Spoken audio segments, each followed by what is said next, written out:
So hello everyone, thank you for joining us again.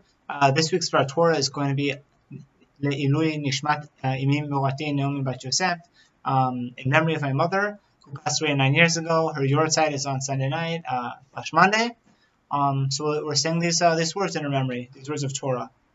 This week's Parsha is Parshat Emor, and I heard this Torah from Rabbi Pack, who must have received it from the Socatchover Rebbe in Shem MiShmuel. It's actually quoted in Art Scroll 673, note 4. It's not where at least I remember hearing it from. I heard it from Rabbi Pack. The same, it's right here, so enjoy it if you'd like to read it yourself. Here's the idea. In the first two psukim it says, Hashem said to Moses, say to the Kohanim, the sons of Aaron, and tell them, each of you shall not contaminate himself to a dead person among his people. Okay, so we see there's this element of kedusha with a Kohen. That is to say, a person who's a Kohen, and there are three types of Jews. There's a Kohen, a Levi, and a Kohen, by the way, is part of the tribe of Levi. So when someone goes up to the Torah and they call a Kohen, and there's no Levi there, right, then you can actually use that same Kohen for the Levi. So fine. And there's Yisrael, who most of us are, understandably, because Levi is only one of the 12 tribes. Okay? Now, our question is, what's so special about the Kedusha of a Kohen? And actually, it's actually very special, because I was not there when this happened, but a friend of mine is a Kohen, and he said that once he was eating Shabbat lunch at someone's house, and this was in an apartment building in Harnof, and one of the neighbors actually came knocking around saying that there was someone had apparently died over Shabbat, the body was still in the building, and because the body was still in the building and they were all under the same roof, any Kohanim in that building had to leave. So my friend, who had, remember, in the middle of his Suda, is in the middle of his meal, he had already washed, so he had to bench, and so he had to get out of the building, so he had to leave immediately. So there's this powerful sense of this Kedusha of a Kohen. And yet, the very next verse says, well, so he can't be Matam himself for a dead person, except the relative who's closest to him, to his mother, to his father, to his son, etc. Now, this is a little hard to understand, because on the one hand we have this Kohen whose Kedusha is extremely important and powerful, and he's not allowed to come into contact with a dead person, but for his family he can, his immediate family. Well, okay, so are there any exceptions to this? And the answer to that is yes, there is. In the very next page, or psukim later, verse 10 says, the Kohen who is exalted above his brethren, that's the Kohen Gadol, okay, he shall not come near any dead person. He shall not contaminate himself to his father or to his mother. Wow. So go figure. We have a Kohen on the one hand, and yet the Kohen Gadol doesn't netame himself for his family. So why not? And it's not only the Kohen Gadol, but even the Nazir, a person who takes a Nazaret vow. Let's just say a normal person who says he won't cut his hair or drink or have any benefit from grapes or grape products, or come into contact with the dead. He's trying to make himself more holy. So as a result, he can't do matam himself to a dead person, either be a stranger or an immediate family member. Now our question is, well, since the Kohen has to, why doesn't the Kohen Gadol have to, and why doesn't the Nazir have to? So the answer to that says the Shem MiShmuel, and what I heard from Rabbi Pack is, it's because where does the Kohen get his Kedusha from? The Kohen gets his Kedusha from his family. It's an intergenerational thing.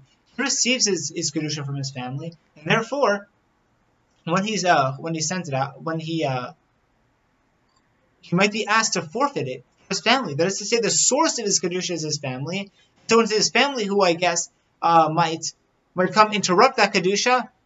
He can interrupt it. And the Torah might even, I'm not sure if this is permission, that is to say the Kohen can be matam himself for his family, or if he's obligated to do so. That I don't know. But at the very least, that opening is given to a Kohen. And that's amazing. But the reason why a Kohen Gadol doesn't have to is because, while it's true the Kohen Gadol as a Kohen received his Kedusha from his family, as the Kohen Gadol, as a result of his own work and his own internalization of the Kedusha of the Torah and reaching that exalted status. So because that's the part of his own work, that's the product of his own work, he does not give it up. But with a Nazir, as the Nazir become a Nazir, he takes on that obligation on his own through his own words. Since the Nazir does that, and that's the result of his own work, we don't ask him to give it up for his family members. Amazing. Okay, so we'll move on. And knowing these ideas will be related. Later on, we have the counting of the Omer. That's to say, if we go to chapter 23, verse 15, you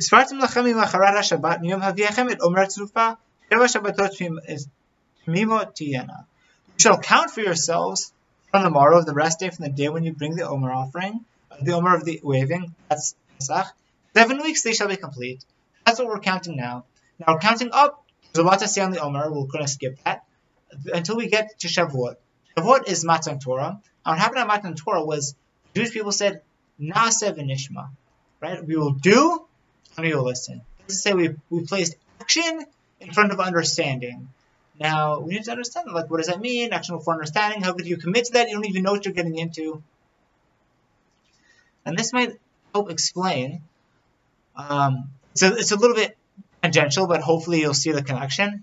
The idea of gadol ha'mitzuvah ve'oseh, misha eino mitzuvah ve'oseh. That is to say, a person who is commanded to do and does is greater than a person who is not commanded to do.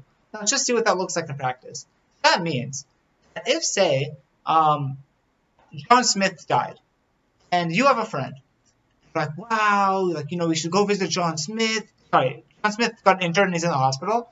So you say, oh my gosh, John Smith, he's in the hospital, poor guy, we should go visit him. Like, I feel so bad, I really want to go. You want to go. But your friend is like, well, look, I don't really want to go, but there's a Torah mitzvah of Bikur Cholim. I don't know if it's a Torah mitzvah, but at the very least, it's a mitzvah to be Mevakar Cholim. God did it to Avraham after Avraham made his bris. We see from this that there's a commandment from the Torah on some level, at least, to go be Mevakar Cholim, to go visit and take care of a sick person, and that's why your friend is doing it. Now, if I were to tell you, well, look, your friend is really doing something better than you are, because he's doing it because he's commanded to do it. You're only doing it because you wanted to do it.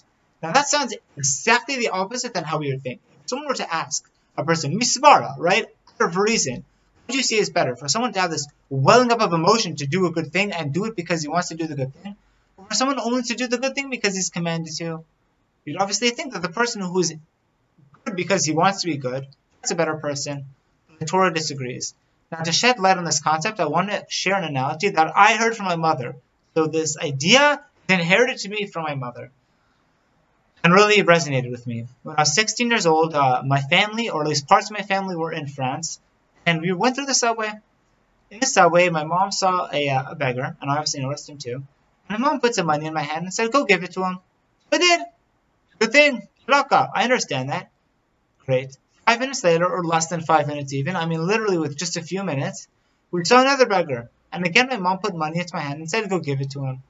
Now, look, I was 16. I know how charity works. I'm like, look, Mom, we already gave charity. We saw one beggar. You can't feed all the beggars in the world, so forget it. You know what I mean? Like, we did what we need to do. So forget this guy. We'll give tomorrow. Like, a new day brings a new obligation. My mom, in her usual brusque fashion, said, no fear, just go give it. I did. It made me think. I'm like, why did my mom want to do this? My mom wasn't the kind of person who was wasteful. She was careful. She was smart, and she was deliberate in the things she did. So I thought to myself, and I realized, especially when I heard this, I realized back then, that the fact that I gave charity to this first beggar doesn't help the second beggar. The second beggar still needs money. If I went to the second beggar, I'd be like, look, I'm sorry, I'd give you, but I already gave someone else. That doesn't help him. Okay, fine, maybe he's happy for the other beggar, but what about him? My mom understood this, and so she thought to herself, can I say that I'm not going to give to this beggar because I already gave to somebody else? No. And that was the lesson she was teaching me. Maybe not in as many words, but at least as a point to take away from it through action. This actually relates, I think, perfectly to this idea of gadol ha'mitzuvah ve'oseh and misha eino mitzuvah ve'oseh. The idea of the one who's commanded to do is greater than the person who does out of his own free will. The person who does from his own free will, and this I heard from Rabbi Tatz beautifully and eloquently, a person who does out of his own free will can only be as great as he actually is. That is to say, even if he's at an extremely exalted level, all he is that exalted level. There are always higher levels to climb. A person who says, I've never met someone who's a more morally refined person than me, at least in one trait, is probably needs to be more aware of his surroundings, and especially of his own internal flaws. Because everyone has flaws. That's normal. The Torah relates to it. Even our greatest Rebbeim, our greatest leaders, had flaws. But they're great in spite of those flaws. And yet, the reason why, again, we need this external source to let us know how to truly become great, because we'll always be limited by our own perceptions and our own moral understandings. What the Torah comes and does is God and the Torah are one. When we latch onto the Torah, we're effectively being commanded by an outside source that's infinitely greater than us. It's dictating how we should act. But we act in a more morally refined way. And I saw, I guess, a nuance of this in my mother. Is to say, I did not understand. If you see two beggars, the fact that you help one won't help the other. Now, that seems obvious when I speak it out, but that was not obvious to me when I was 16 years old. So you can always say, like, oh, well, eventually you'll figure it out. Why would you wait till you figure it out? Maybe, what if it only took me till when I was 25 or 30 or 80? You don't want to wait so long. You prefer to try to, like, imbibe these values and inculcate these values sooner rather than later. The best way to do it is to have this extrinsic source that informs you about what true moral perception looks like. That is something we learned from the Torah, and that I personally saw from my mom and took as an important point. The words Le'ilui Nishmat Yosef, may your neshama have an aliyah, and have a great Shabbat.